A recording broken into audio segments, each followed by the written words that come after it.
할렐루야, 주님의 이름으로 환영합니다. 이제는 완연한 봄이라서 산천이 아주 푸르고 정말 기분 좋은 날들이 계속 지나고 있습니다. 5월 중에 우리 교회 예배를 정상화할 예정입니다. 우리 소통위원회에서 지금 의논하고 있는 줄 알고 있는데 의논해 주셔서 여러 가지 정해서 우리 시작하도록 하겠습니다. 벌써 여러분들을 오프라인에서 만날 것을 생각하면 정말 설레고 기대가 많이 됩니다. 5월은 우리 가정의 달입니다. 3일은 어린이 주일이고요. 그리고 10일은 어버이 주일, 그리고 17일은 스승의 주일로 지키도록 하겠습니다. 어려움의 시간을 보낼 때일수록 우리 큐티 말씀과 함께 경건의 시간에 힘쓰시고요. 국가와 교회를 위해서 그리고 우리 가정을 위해서 꼭 중보기도 하시기 바랍니다.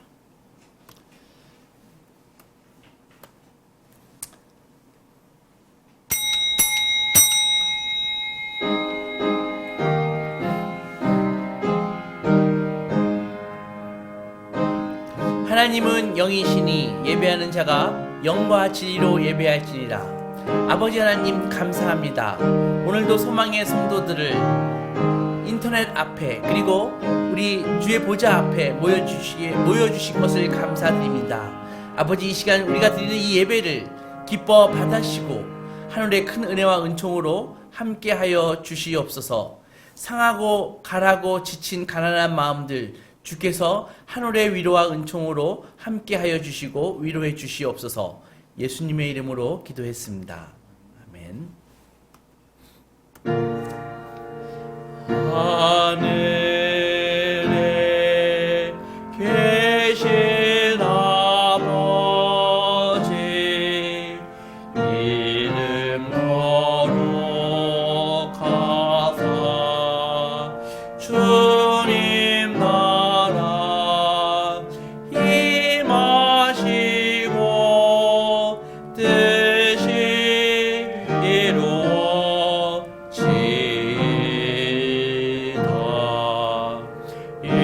일용할 양식 주시고 우리들의 큰 죄 다 용서하옵시고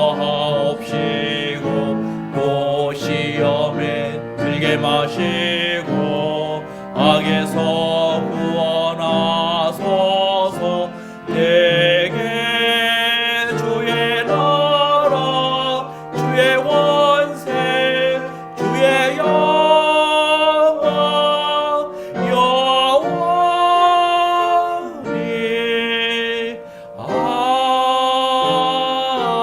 아멘.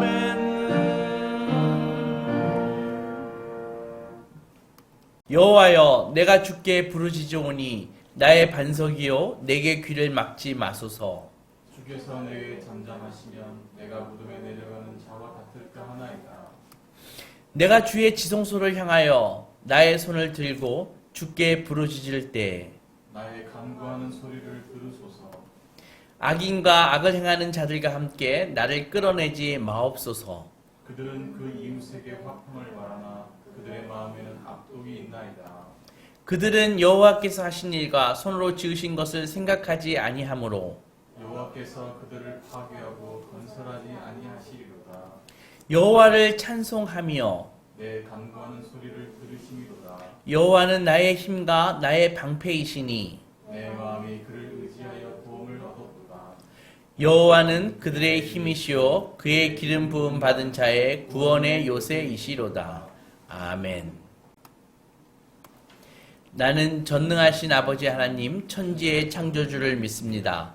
나는 그의 유일하신 아들 우리 주 예수 그리스도를 믿습니다.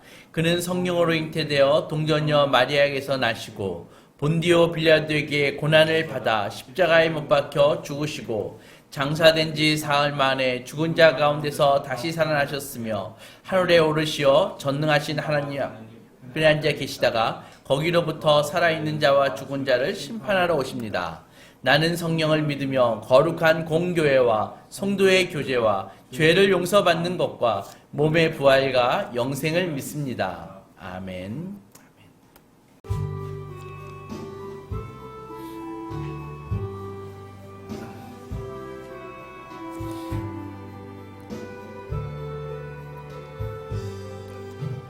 환난과 비바 중에도 성도는 신앙 지켰네. 이 신앙 생각할 때에 기쁨이 충만하도다. 성도의 신앙 따라서 죽도록 충성하겠네. 옥중에 매인 성도나 양심은 자유 얻었네. 우리도 고난 받으면 죽어도 영광 되도다. 성도의 신앙 따라서 죽도록 충성하겠네. 성도의 신앙 본받아 원수도 사랑하겠네.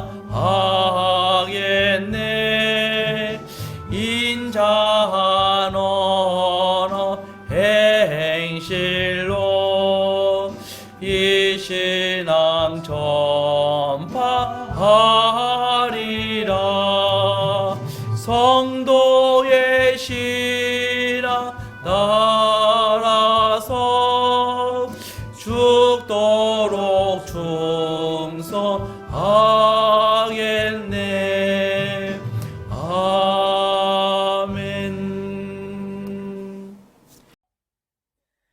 존엄하신 창조주 나의 주인이신 하나님 아버지를 찬양합니다.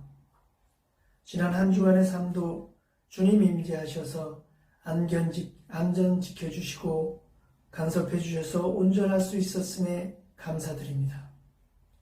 그리고 부족하지만 소중한 인터넷 예배로 주님께 영광과 찬양 올릴 수 있게 하시니 더욱 감사합니다. 아울러 코로나19 바이러스에 맞서 오늘도 불철주야 매진하는 전 세계 의료진과 자원봉사자들에게 힘과 용기 주시고 안전 지켜주시옵소서. 당연한 듯 누려왔던 평범한 일상이 얼마나 소중한지를 코로나19를 통해 깨닫게 하시니 감사합니다. 어제와 같은 오늘을 허락하시고 오늘과 같은 내일을 예비하실 주님께 항상 감사해야 함을 알게 하시니 감사합니다. 전 세계가 대재앙에 빠져 갈팡질팡 헤매고 있을지라도 이 또한 분명 주님 의도하신 바 있으리라 믿습니다.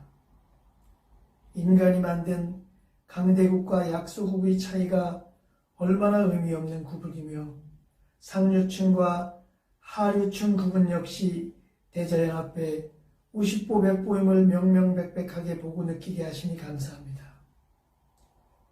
정말 중요한 것이지만 잊고 살아가는 게 무엇인지, 가장 가치 있는 것이지만 간과하고 무시했던 게 무엇인지, 그리고 주님이 이 나라의 민족을 얼마나 사랑하시고 축복하시는지를 깨닫게 하심에도 감사합니다.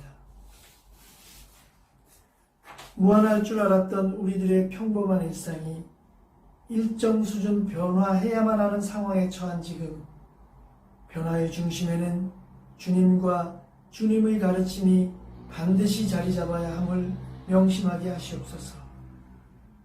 환난의 원인을 두고 서로의 탓으로 돌리는 공방보다는 우리들 모두가 직간접적인 원인 제공자였음을 자인하고 반성하게 하시옵소서. 주인이신 주님 나라에서 주인인 양 교만했던 과오를 회개하고 반성하게 하시옵소서. 진실되고 진솔한 반성과 회개와 변화가 없다면 이 환난은 고작 시작에 불과함을 엄중히 깨닫게 하시옵소서. 주님 세우시고 이끄시는 우리 소망교회를 축복하시는 하나님 아버지를 찬양합니다. 안전을 위해 인터넷 가정 예배 중인 소망 성도들 모두의 가슴과 머리에 임재하셔서 마음의 화평을 허락하시고 변화하는 환경에 두려움 없이 적응 발전할 수 있도록 은혜 내려 주시옵소서. 그리고 가능한 빠른 시간에 주님 전에 모여 얼굴 대면하며 승리와 사랑과 감사의 찬양을 마음껏 올릴 수 있게 하시옵소서. 오늘도 복음 증거 위에 단위에 서시는 담임 목사님을 축복해 주시옵소서. 영과 육을 주님의 은혜와 성령으로 감싸 주시어서 주님 사역 감당함에 항상 피곤치 않게 하시옵고 외롭지도 않게 하시옵소서.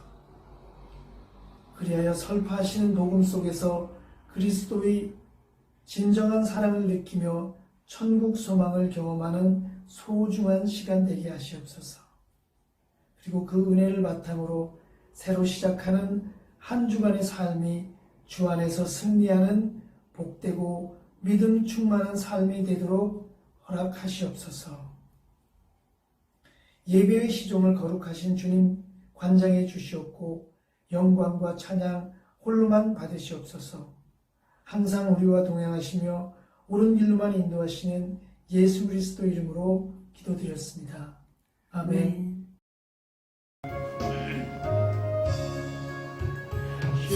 십자가 그늘 아래 나시기 원하네. 저의 빗심이 뜨겁고 또 짐이 무거워 이 광야 같은 세상에 늘 방황할 때에 주 십자가의 그늘을 마실 곳 찾았네. 내 눈을 밝히 떠서 저 십자가 볼 때 날 위해 고난당하신 주 예수 보인다. 그 형상 볼 때 내 맘에 큰 찔림 받아서 그 사랑 감당 못하여 눈물만 흘리네.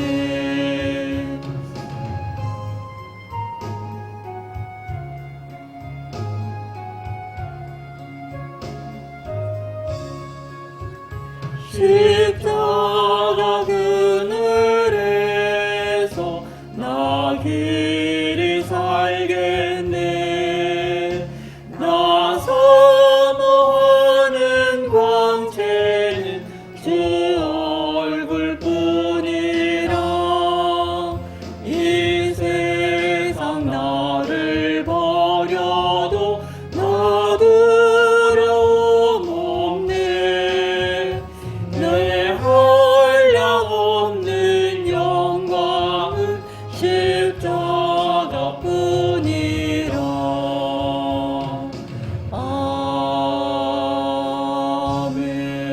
아멘. 욥기 2장 1절로 10절. 또 하루는 하나님의 아들들이 와서 여호와 앞에 서고 사탄도 그들 가운데에 와서 여호와 앞에 서니 여호와께서 사탄에게 이르시되 내가 어디서 왔느냐. 사탄이 여호와께 대답하여 이르되 땅을 두루돌아 여기저기 다녀왔나이다. 여호와께서 사탄에게 이르시되 내가 내 종 욥을 주의하여 보았느냐. 그와 같이 온전하고 정직하여 하나님을 경외하며 악에서 떠난 자가 세상에 없느니라. 내가 나를 충동하여 까닭없이 그를 치게 하였어도 그가 여전히 자기의 온전함을 굳게 지켰느니라. 사탄이 여호와께 대답하여 이르되 가죽으로 가죽을 바꾸오니 사람이 그의 모든 소유물로 자기의 생명을 바꾸올지라. 이제 주의 손을 펴서 그의 뼈와 살을 치소서. 그리하시면 틀림없이 주를 향하여 욕하지 않겠나이까. 여호와께서 사탄에게 이르시되 내가 그를 내 손에 맡기노라. 다만 그의 생명은 해하지 말지니라. 사탄이 이에 여호와 앞에서 물러가서 욥을 쳐서 그의 발바닥에서 정수리까지 종기가 나게 한지라. 욥이 제 가운데 앉아서 질그릇 조각을 가져다가 몸을 긁고 있더니 그의 아내가 그에게 이르되 당신이 그래도 자기의 온전함을 굳게 지키느냐. 하나님을 욕하고 죽으라. 그가 이르되 그대의 말이 한 어리석은 여자의 말 같도다. 우리가 하나님께 복을 받았은즉 화도 받지 아니하겠느냐 하고 이 모든 일에 욥이 입술로 범죄하지 아니하니라. 아멘. 몇 년 전부턴가 우리 학원 아이들이 입을 통해서 자꾸 하는 말이 있습니다. 그게 뭐냐면은 망했다라는 그 말입니다. 그래서 지들끼리 자꾸 망했다 그러고요. 또 이생망이라고 그럽니다. 그래서 무슨 뜻인가 했더니 이번 생은 망했다의 약자가 이생망이랍니다. 조금 안 좋은 일이나 아니면 예기치 않은 사태가 발생하면은 반사적으로 나 망했어 막 이런 식으로 얘기를 하죠. 그렇게 말하면서 지네들끼리 약간의 공감을 얻기도 하고 또 코믹하게 그 말을 하고는 깨르르 웃기도 하고 그렇습니다. 사실 목회자로서 그 말을 들으면 펄쩍 뛸 말입니다. 왜냐면은 성경의 하나님은 내 귀에 들리는 대로 시행하겠다라는 말이 반사적으로 떠오르거든요. 그러니까 정말 그 준엄한 말이 반사적으로 떠오르는데 아무리 안 좋은 일이 있어도 설령 정말 자기네 말만 따라 망할 것 같은 일이 생겼어도 의지를 갖고 절대로 하지 말아야 할 말인데 그걸 농담하듯이 막 망했다 이러거든요. 저러면 안 될 텐데 라는 생각을 그 말이 들릴 때마다 자꾸 반사적으로 하게 됩니다. 요즘 공황장애를 겪고 있는 사람들이 많이 있다고 합니다. 어렵죠. 어려워서 그렇죠. 그래서 철없는 어린아이들 뿐만이 아니라 젊은이들 그리고 작년에 이르기까지 우울증과 공황장애를 많이 겪고 있습니다. 그리고 거기에다가 덮친 격으로 코로나 바이러스로 인해서 사람들이 밖에 나가지 못하고 또 이 셧다운으로 인해서 이 식물 경제에 타격을 줌으로써 많은 사람들이 자영업자들이 사업장을 폐쇄하고 직장을 그만두게 되고 이 어려운 일이 계속 발생하는 것이죠. 또 소득의 감소를 인해서 생활고를 겪는 분들이 또 많이 있습니다. 남편들이 출근하지 않으니까 집에서는 또 아내도 같이 스트레스가 쌓이는 것 같습니다. 가족들이. 그래서 그야말로 지금 이 전 세계가 이 고난의 시간을 겪고 있는 그런 형국인데 그런데요. 진짜 삶의 실력은 고난의 때에 발휘되는 것입니다. 누구나 고난이라는 환경에 노출되어 있습니다. 고난을 면제받을 수는 없습니다. 그리고 그 고난으로 인해서 넘어지는 사람, 즉 망하는 사람들이 있지만 오히려 고난이 주는 놀라운 혜택으로 인해서 고난의 때에 더욱 성숙하는 사람도 있고 성장하는 사람도 있고 승리하는 사람도 있다는 것입니다. 특별히 이 고난의 때에요. 하나님을 믿지 않는 사람들은 굉장히 취약할 수밖에 없습니다. 고난의 때에 눈에 보이지 않는 믿음이 이제 눈에 보이는 믿음으로 나타나는 시기가 바로 고난의 때이거든요. 그래서 예수님께서 말씀하셨듯이 반석 위에 집을 지은 사람과 모래 위에 집을 지은 사람이 이 고난의 때에 구별이 된다는 것이죠. 평소에는 구별이 안 되다가. 그래서 반석 위에 집을 지은 사람은 견고하게 서 있는 것입니다. 그러면은 성경이 말씀하고 있는 고난은 어떤 성격을 갖고 있을까요? 성경은 사실 고난은 성경에서 가장 큰 주제 중에 하나입니다. 정말 고난은 기독교 신앙의 핵심입니다. 그래서 성도는요, 고난에 대해서 아주 익숙한 사람이 돼야 되는 것입니다.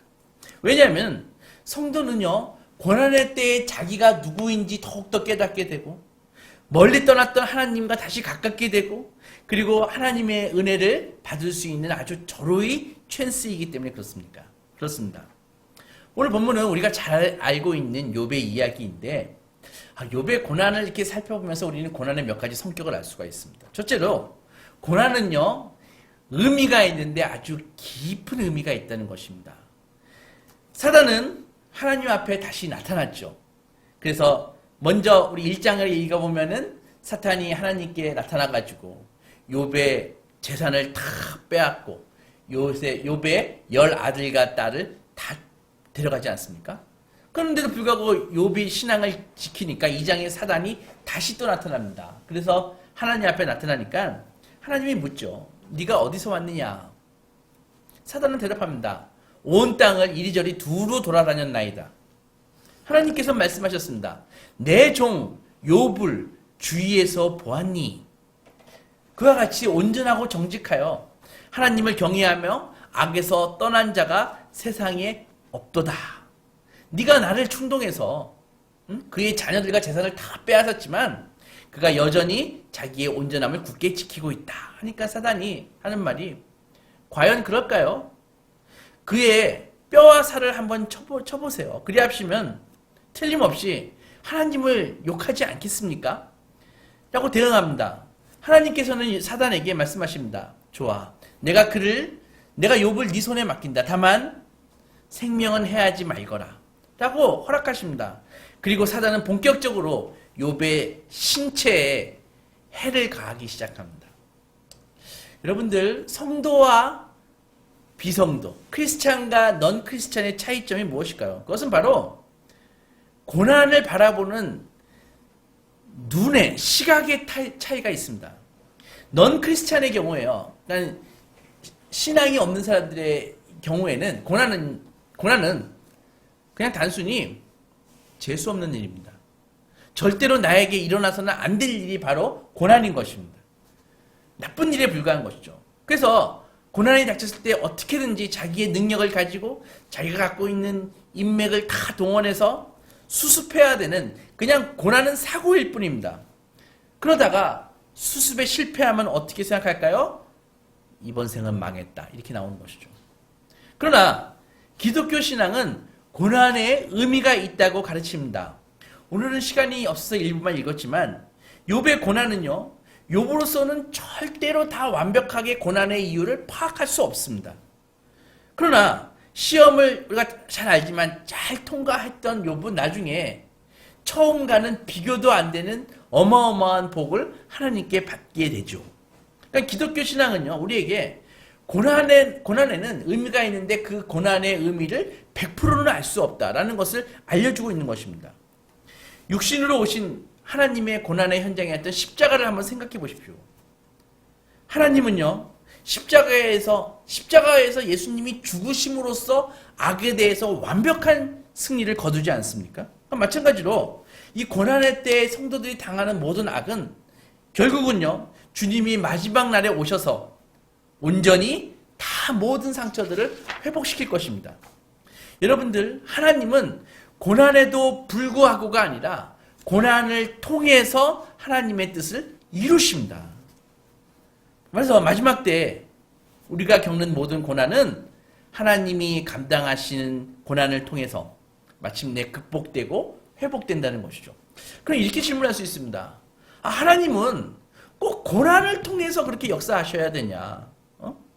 왜 고통과 슬픔을 허락하시지 않고는 역사하실 수 없냐? 이렇게 물을 수 있는 것입니다. 그러나 욥의 경우처럼요, 그 고난, 그 뒤에 숨어 있는 모든 뜻을 다 알 수는 없고, 어떤 목적이 있든지 간에 고난에는 우리를 향한 주님의 사랑이 숨겨 있다는 것이죠.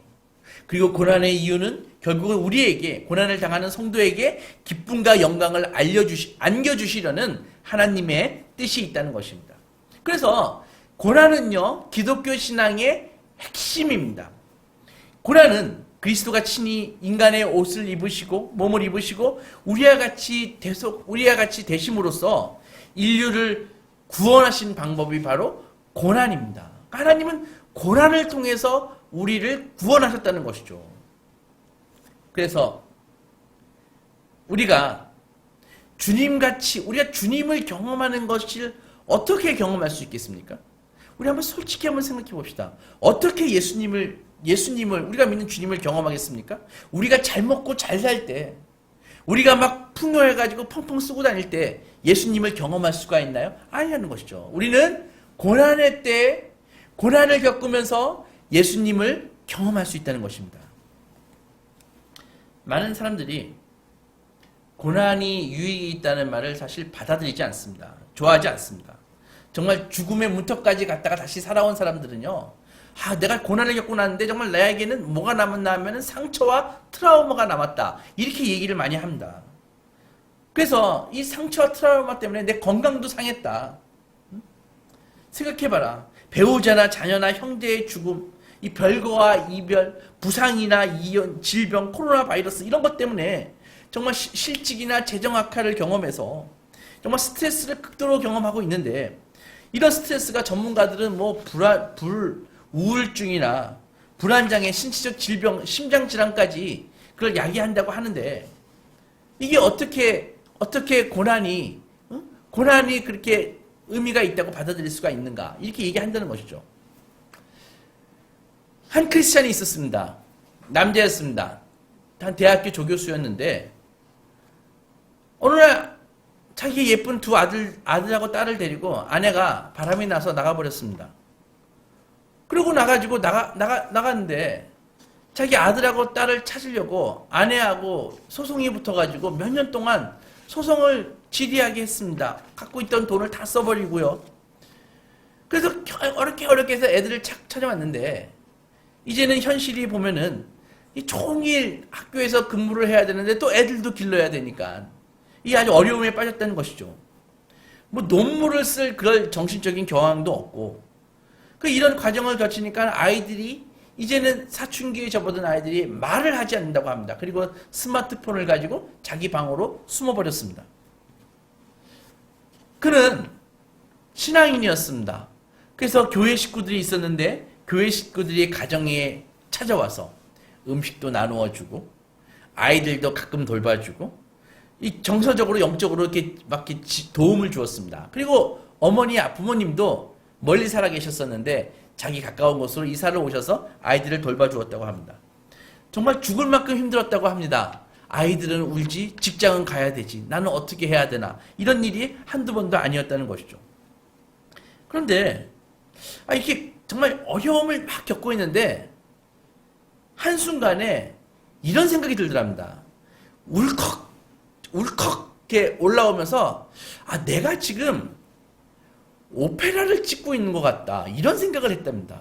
그런 생각이 들면서 내가 지금 극도로 힘든데 내가 마치 이 삶의 현장에서, 내가 이 하나님이 허락하신 이 현장에서 내가 배우와 같고 내가 꼭 주인공과 같다.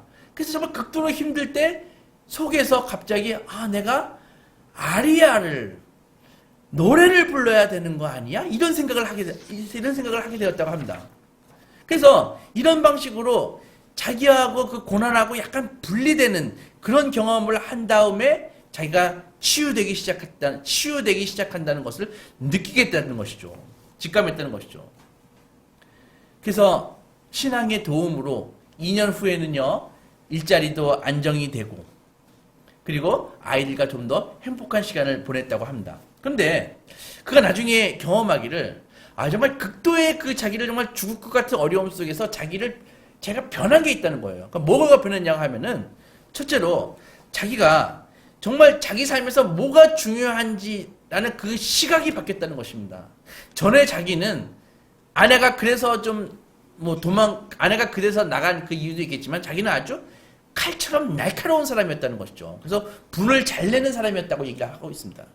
그리고 자기는 일이 제일 중요했다, 이 일이 가장 중요하다고 생각하고 살았다는 것이죠. 근데 지금은 그 고난 후에 자기의 시각이 바뀌어서 이제는 아이들과 좀 더 부드러운 사람이 돼서 화도 거의 내지 않고 아이들과 아주 즐거운 시간을 보낼 수 있는 여유 있는 아버지가 됐다. 그래서 고난 중에서 자기가 얻는 것 중에서 가장 큰 것 중에 하나가 뭐냐 하면은 자기가 시각이 바뀌었다는 것이죠.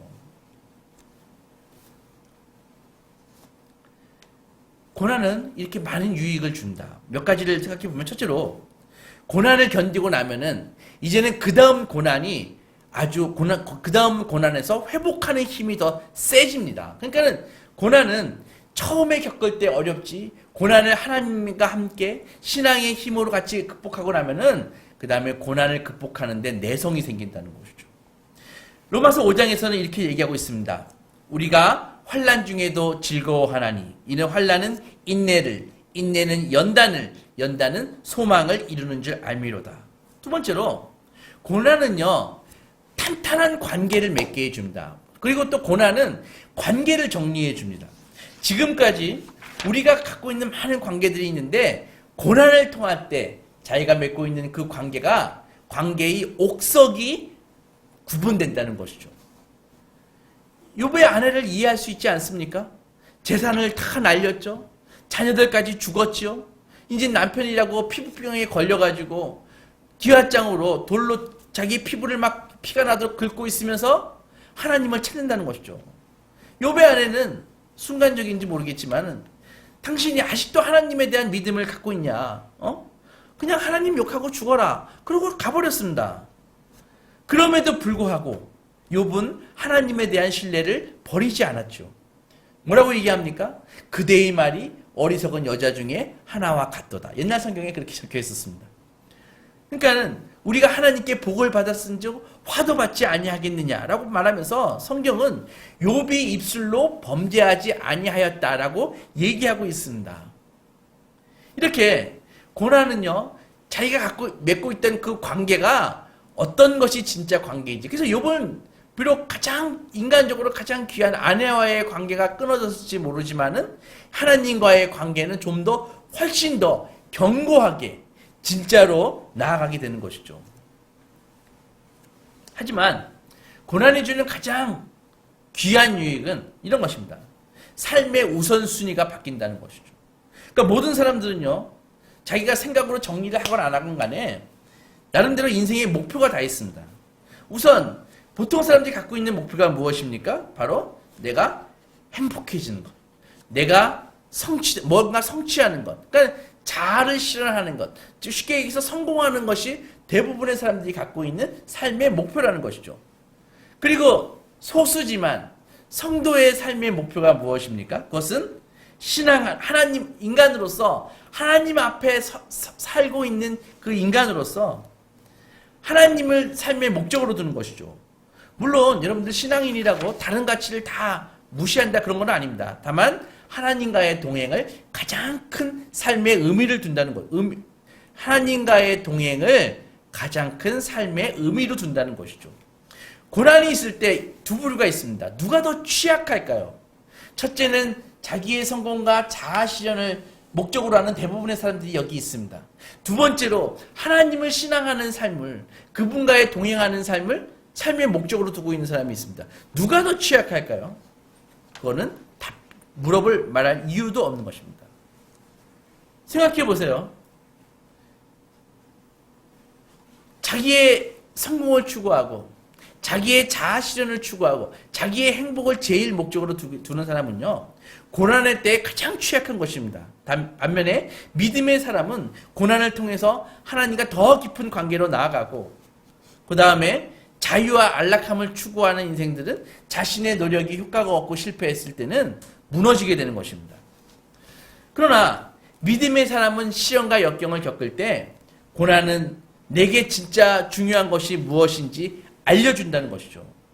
때때로요 고난은 나의 삶을 파괴합니다. 산산이 부서뜨립니다. 내가 중요하다고 생각하는 것들을 산산이 부셔버립니다. 그리고 트라우마까지 겪게 합니다. 그리고 그 트라우마는 마지막으로 남아있는 나의 인성조차도, 내 자존심조차도 다 부셔버릴 수 있는 것이죠. 그러나 내가 정말 진리의 말씀을 가지고 하나님을 신앙하는 사람이라면은 이 부셔진 이 자기의 삶의 조각들을 하나하나 맞출 수 있는 매뉴얼을 갖고 있는 것입니다. 그래서 그 매뉴얼대로 하나님의 그 말씀의 진리의 말씀이라는 그 매뉴얼대로 부서진 삶을 다시 조립하기 시작합니다. 그래서 작품을 만드는 것이죠. 여러분들 오해하지 마십시오. 제가 지금 고난을 찬양하는 것이 아닙니다. 고난을 무슨 만병통치약이라고 얘기하는 것도 아닙니다. 그리고 우리가 시련을 줄이려고 노력하고 있는 이런 노력들을 폄하하는 것도 아닙니다. 그게 아니라 이미 살펴보았듯이 성경에서 하나님은 인류의 슬픔을 바라보시면서 하나님도 똑같이 마음 아파하시고 슬퍼하신다는 것이죠. 성경에는 많은 대부분의 성경은 삶에서 고통스러워서 탄식하고 부르짖고 하나님 도대체 왜 이런 내용들로 가득 차 있습니다. 그러나 하나님은 이렇게 고난의 때에 사단이 욥을 치고 있는, 욥의 신체를 공격하고 있는 이때에도 그 악을 이용하셔서 고난 속에서 우리를 도우실 만반의 준비를 하고 계시다는 것입니다. 성경 역시 고난의 의미와 유익에 대해서 풍성한 결과들을 우리에게 말씀해 주고 있습니다. 고난에 어떤 유익이 있을까요? 여러분들, 기독교 신앙은 삶의 궁극적인 목적이 무엇입니까? 하나님을 영화롭게 하는 것입니다. 그런데 우리 인생은 고난으로 점철되어 있습니다. 그 말은 무슨 말입니까? 고난을 통해서 고난의 목적이 하나님의 영광이라는 것이죠. 이해 가시는가요? 하나님을 영화롭게 하는 데 있다는 것입니다. 다시 한번 말씀드리겠습니다. 인생의 목적은요, 하나님을 영화롭게 하는 것입니다. 그런데 우리의 삶은 고난으로 점철되어 있습니다. 그러므로 고난의 목적은 하나님을 영화롭게 하는 것이라는 것이죠. 성경에도 고난이라는 단어와 영광이라는 단어가 동시에 나와 있는 성경의 말씀들이 되게 많이 있습니다. 우리가 로마서 8장에 보면은 자녀이면 또한 상속자, 곧 하나님의 상속자요 그리스도와 함께한 상속자니 우리가 그와 함께 영광을 받기 위해서 고난도 함께 받아야 할 것이니라. 생각컨대 현재의 고난은 장차 우리에게 나타날 영광과 좋게 비교할 수 없다. 이렇게 나와 있지 않습니까? 베드로전서 4장에서 이렇게 나와 있습니다. 사랑하는 자들아, 너희를 연단하려고 오는 불시험을 이상한 일 당하는 것처럼 이상히 여기지 말라. 오히려 너희가 그리스도의 고난에 참여하는 것으로서 즐거워하라. 이는 그의 영광을 나타내실 때에 너희로 즐거워하고 기뻐하게 하려 함이니라. 이렇게 나와 있습니다. 그러므로 베드로 사도도 그렇게 얘기했습니다. 잠깐 고난의 때에 있을 때에 그의 사람들에게 이렇게 말씀하셨습니다. 너의 믿음의 확실함은 베드로전서 1장에서 불로 연단하여도 없어질 금보다 더 귀하여 예수 그리스도께서 나타나실 때에 칭찬과 영광과 존귀를 나타내게 하려 하심이라. 이렇게 나와 있습니다. 따라서 제대로 다루기만 한다면 고난은 주님을 영화롭게 하는 통로가 된다는 것이죠. 이것이 고난에 대한 성경의 생각입니다. 그러니까는 고난을 단지 나에게 와서는 안 되는 그런 재수 없는 일이 아니라, 그렇게 생각한다면 정말 이 알량한 자기 자원을 가지고 막 발버둥 치면서 고난에 대해서 싸우는 그런 것이 아니라 성경은 말씀하고 계십니다. 하나님을 믿는 즉시 성경은요 단순하게 우리에게 하나님을 믿는 즉시 우리가 행복하고 건강하고 번창하게 된다고 그렇게 얘기하고 있지 않습니다. 하나님은 우리 편에 서가지고 이 개인적인 우리의 이익을 챙겨주기 위해서 계시는 분이 아니시라는 것입니다. 그런 식으로 믿는다면은 고난의 때에 하나님을 높이고 영화롭게 할 수 있는 일이 있을 수 없습니다. 왜? 내가 하나님이 나에게 단순한 어떤 눈에 보이는 복을 주시는 분이시다라고 믿는다면은 어떻게 고난의 때에 하나님에 대해서 영광을 돌릴 수 있겠습니까? 그런 것이 아닙니다. 한 신학자는 솔직한 고백을 하는데요. 자기가 처음에 정말 교회 갔더니 하나님을 영화롭게 해라. 하나님을 찬양해라. 그분의 위대함을 선포하고 탁월함을 기뻐해라. 이런 말을 자꾸 하니까 솔직히 반감이 들었다고 합니다. 왜냐하면 사람도 자기를 자꾸 이렇게 내세우는 사람들 보면은 거부감이 들지 않습니까? 그래서 자꾸 이렇게 하나님은 자꾸 자기를 찬양하고 예배하라고 그렇게 얘기하나 처음에 이런 생각을 했다고 합니다. 그러나요, 영광을 돌린다는 게 어떤 의미인지 깨닫고 그는 영광을 돌리기 시작했다는데 바로 그가 정리한 것은 이런 것이라고 얘기를 합니다. 여러분들, 하나님을 찬양하고 예배하라는 게 어떤 의미일까요? 어떤 학생이 공부를 열심히 해가지고 100점을 받았다. 그래서 그 사람을 칭찬하고 찬양하고 칭송해라 이런 것이 아니라 굳이 우리가 부족한 인간으로서 비유를 들자면 이런 것입니다. 여러분들 정말 대가의 작품을 보신 적이 있으십니까? 아주 천재의 예술 작품을 본 적이 있습니까? 그럴 때 우리가 저절로 와 이렇게 느끼게 되죠. 그죠? 바로 하나님에 대해서도 그런 거랑 비교하기가 참 너무나 죄송하지만 그런 거라는 것이죠. 하나님은 본질적으로 정말 지극히 아름다운, 정말 한 점 부족함이 없는 찬양의 대상이라는 것입니다. 인간이 지음받은 그 목적 그대로 창조주 안에서 만족과 안식과 기쁨을 누리는 길은, 우리가 만족과 안식과 기쁨을 누리는 길은 바로 하나님을 찬양하는 것이죠. 왜냐하면 우리가 찬양하도록 만들어졌기 때문에, 우리는 하나님을 찬양하도록 디자인되어 있기 때문에 그렇게 얘기하는 것입니다. 따라서 하나님이 찬양을 명하신 이유는 하나님을 찬양하는 것이 마땅하기도 하지만 우리에게 반드시 필요하기 때문입니다. 시편 33편에서 이렇게 얘기하고 있습니다. 너의 의인들아 여호와를 즐거워하라. 찬송은 정직한 자들이 마땅히 할 바라고 말하고 있습니다. 자기가 정말 정직하다면 하나님을 찬송할 수밖에 없다는 것이죠. 147편에서 10편 할렐루야 우리 하나님을 찬양하는 일이 선함이여 찬송하는 일이 아름답고 마땅하도다. 하나님을 영화롭게 하는 것은 당연합니다. 무한하신 하나님, 지극히 찬양받으시기 합당하신 하나님이시기 때문입니다. 그러므로 하나님을 찬양하는 것이 가장 지혜로운 일입니다. 반대로 가장 지혜로운 사람은 하나님을 찬양하는 사람입니다. 우리가 지음받은 피조물로서 다른 선택은 없습니다. 우리는 세상의 아름다움을 보면서 하나님을 찬양해야 되는 것입니다. 뛰어난 작품을 보고 아름다운 사람을 보며 아름다운 자연을 보며 우리는 하나님을 찬양하는 것입니다. 왜냐하면 그것들이 하나님의 아름다움을 드러내기 때문입니다.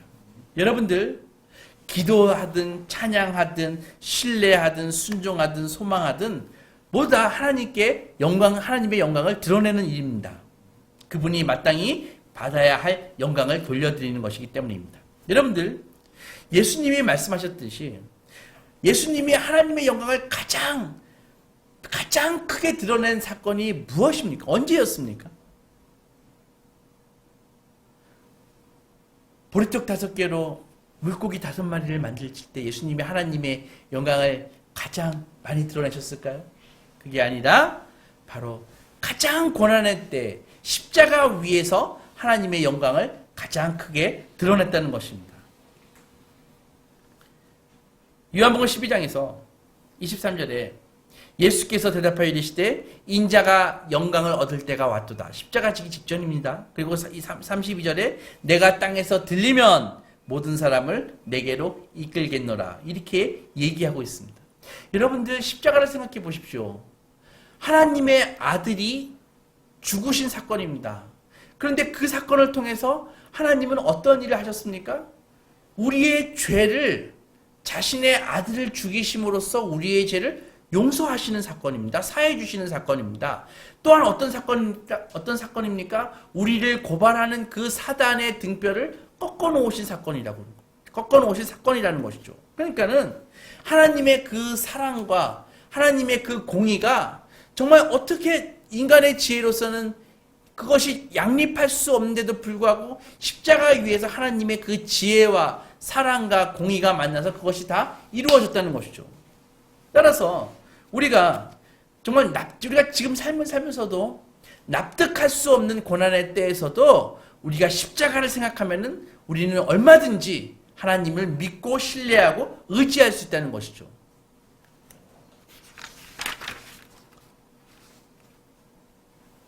사랑하는 소망교회 성도 여러분, 고난의 목적은요, 고난의 극복이 아닙니다.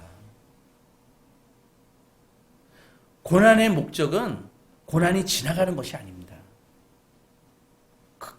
고난의 극복은 그거는 최종 목적이 아니라 과정일 뿐입니다. 고난의 목적은 고난을 통해서, 그 과정을 통해서 하나님께 영광을 드러내는 것입니다. 성도는 고난 가운데서 하나님을 온전히 신뢰할 때, 우리가 크리스찬들이, 성도들이 고난 가운데서 하나님을 온전히 신뢰할 때 세상 사람들은 그때 바로 하나님의 영광을 볼 수 있다는 것이죠. 그것은 세상 앞에 하나님의 위대하심을 드러내는 일입니다. 이것만큼 하나님을 세상에 밝히 드러내는 일은 없을 것입니다. 여러분, 이 고난의 영성으로 하나님의 이 고난의 때에 하나님의 영광을 드러내시어 고난 중에도 아름다운 승리를 이루시고 이루시는 소망의 자녀들이 되시기 주님의 이름으로 축원합니다. 사랑하는 여러분, 여러분의 믿음은 반석 위에 있습니까? 모래 위에 지어져 있습니까? 물론 우리 소망의 성도들 모두 아름답게 반석 위에 여러분들의 신앙이 지어져 있다고 믿어 의심치 않습니다. 그러나 고난의 때에 우리의 믿음과 신앙은 옥석이 가려지는 것입니다. 우리 오늘 주의 말씀을 통해서 고난은 세상이 알 수 없는 의미가 있음을 알려주셨습니다. 그것은 고난의 의미를 지금 당하고 있는 이때에는 100% 알 수 없지만 십자가 위에서 인간의 상식과 지혜를 모두 깨고 하나님의 그 지혜가 빛나게 드러나셨듯이 우리는 고난의 의미를 정확하게 지금은 알 수 없지만 고난의 때에 하나님이 주실 그 사랑과 기쁨과 안식과 축복을 미리 믿고 그분을 온전히 의지할 수 있는 것입니다. 성도가 고난의 때 이 믿음 가지고 굳건하게 서서 하나님의 영광을 드러낼 때 세상은 하나님의 영광을 바라볼 수 있는 것입니다. 우리가 고난의 때에 쓰임받는 방법은 바로 이것입니다. 여러분, 고난의 목적은 절대로 극복이 아닙니다. 극복은 하나의 과정이고 부산물일 뿐입니다. 고난의 목적은 바로 하나님께 영광을 돌리는 것입니다. 여러분, 이 고난의 때 아름답게 신앙을 견지하셔서 정말 고난이 끝날 때 정금같이 욥처럼 나오시는 소망의 자녀들 다 되시기 바랍니다. 아버지 하나님 감사합니다. 오늘 주의 말씀을 통해서 이 모두가 어려운 이때에 귀한 말씀 주신 것을 감사합니다. 하나님 아버지, 세상 사람들처럼 고난 당할 때 이상한 일 당한 것이냐, 절대로 나에게 있어서는 안 되는 일이 닥쳐진 것이냐, 우리가 흔들리지 않게 하시고 오직 이 고난의 때 오히려 주님을 믿는 믿음을 더 굳세게 해서 내가 하나님께 영광 돌릴 기회다. 그리고 믿음으로 굳건하게 서서 나의 이 믿음의 기초가 모래가 아닌 반석임을 만반에 보여주고 하나님께 영광을 돌릴 기회로 믿고 소망 가운데 승리하게 하시니 주님 감사합니다. 이 믿음 가지고 나가게 하시고 비록 언제 끝날지 모르는 어려움의 때지만 소망 가운데 인내하면서 주님의 아름다운 역사를 이루는 데 쓰임받는 소망의 자녀들도 다 세워주시옵소서. 이 모든 말씀을 예수님의 이름으로 기도했습니다. 아멘. 마음속에 근심 있는 사람 주 예수 앞에 달래어라. 슬픈 마음 있을 때라도 주 예수께 아뢰라.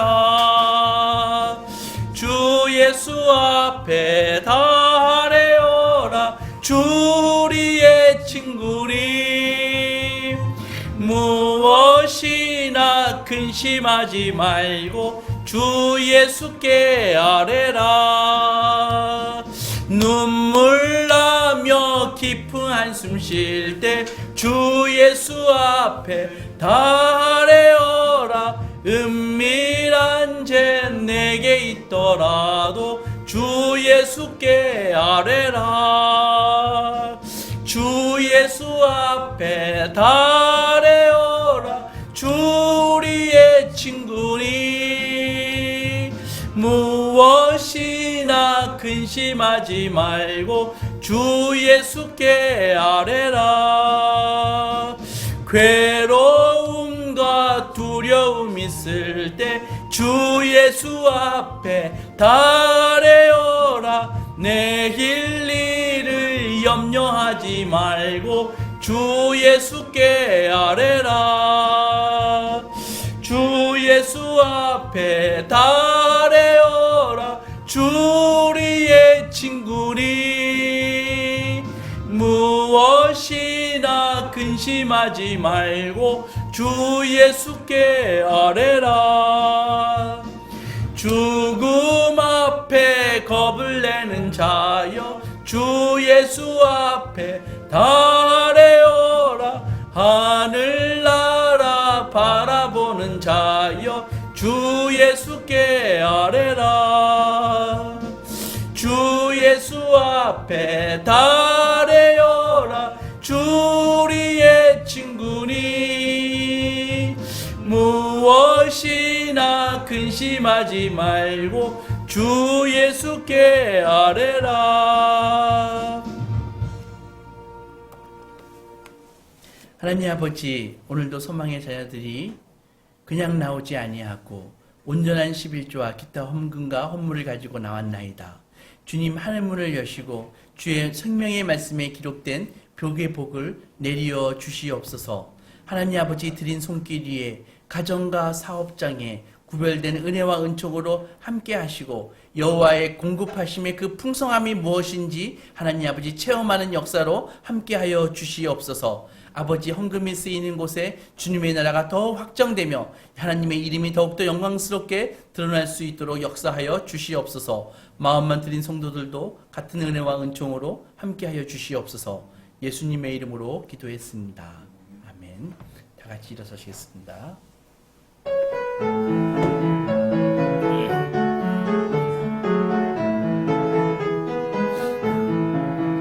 우리는 사랑의 띠로 하나가 되었습니다.